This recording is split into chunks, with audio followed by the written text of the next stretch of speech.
नमस्कार मैत्रिणींनो, मी आज बनवणार आहे बेसन. तर बेसनसाठी हे मी बेसन पीठ कालवून घेतलेलं आहे. त्यासाठी लागणारे हे बघा, लाल तिखट, मीठ, हळद. हे बघा मी 5-6 कांदे कट केलेले, हा कढीपत्ता घेतलेला आहे, हे जिरी मोहरी घेतलेली आहे आणि ही कोथिंबीर कट करून घेतलेली आहे.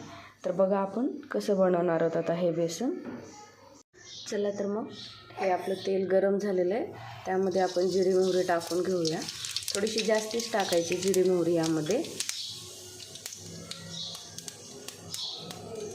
तर हे बघा आपली जिरी मोहरी आता कडून झालेली आहे. तर त्यामध्ये आपण टाकणार आहोत आता हे कांदे.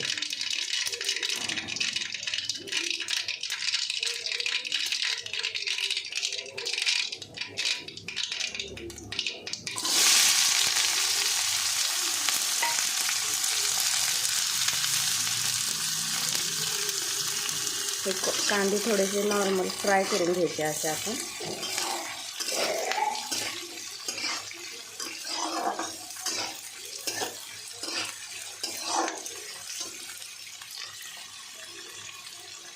तर यामध्ये आपण आता कढीपत्ता टाकून देऊया.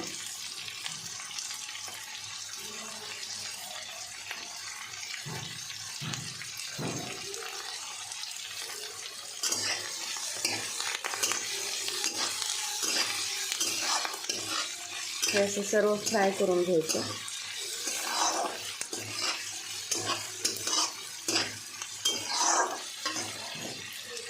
आता टाकूया हे लाल तिखट, मीठ, हळदी पावडर. हे सर्व आपण असं फ्राय करून घ्यायचं.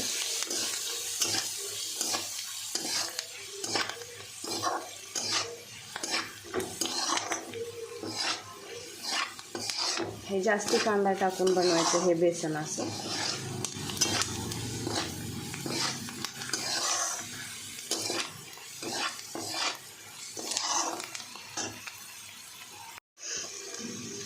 तर हे बघा असा कांदा आपला आता फ्राय झालेला आहे. तर त्यामध्ये आता आपण बेसन टाकून घेऊया. तर हे बघा हे सर्व बेसन आपण मध्ये टाकून घ्यायचं.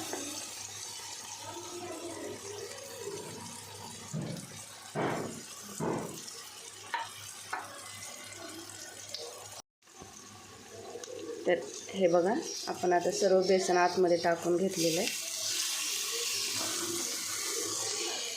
तर आता आपण असं मिक्स करून घेऊया.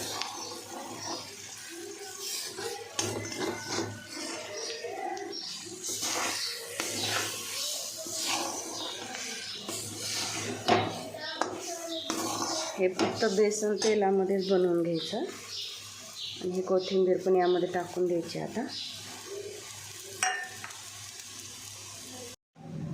तर बस बघा आता आपलं बेसन कसं झालेलं आहे. हे तुम्ही असं पण खाऊ शकता, चपातीसोबत आवडलं, चपातीसोबत, भाकरीसोबत. जर तुम्हाला कुठं बाहेर जाण्यासाठी असं सुक्कं काय बनवायचं असेल तर हे असं बनवून जरी घेऊन गेलो तरी हे राहतं.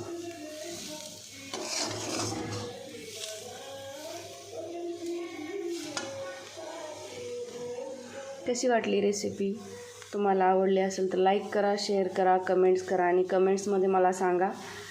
एक वेळेस नक्की बनवून बघा तुम्ही पण.